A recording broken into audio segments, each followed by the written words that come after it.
Arithmetic ப்ரொக்ரெஷனை ஷார்ட்டாக ஏபின்னு சொல்லுவாங்க. அதில் சீக்வன்ஸ் ஆஃப் நம்பர்ஸ் இருக்கும். சப்ராக்ட் பண்ணோம்னா காமன் டிஃப்ரென்ஸ் சேமாக வரும். இங்கே ஒரு எக்ஸாம்பிள் கொடுத்துருக்கேன்.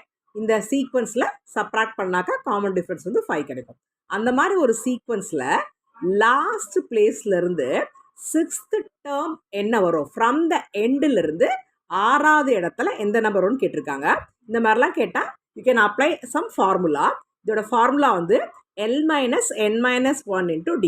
Lனா லாஸ்ட் டேர்ம். இந்த சீக்வன்ஸோட லாஸ்ட் டேர்ம் வந்து -40. From the last place 6th இடத்துலன்னு கேட்குறாங்க. அப்போ n வேல்யூ 6.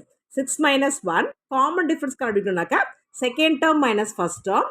14ல் -17 சப்ராக்ட் பண்ணால் -3 கிடைக்கும். இதெல்லாம் சப்ஸ்டியூட் பண்ணால் you will get -25. From the லாஸ்ட் பிளேஸ்லேருந்து 6வது இடத்துல ஆக்குப்பை ஆகிற நம்பர் வந்து -25.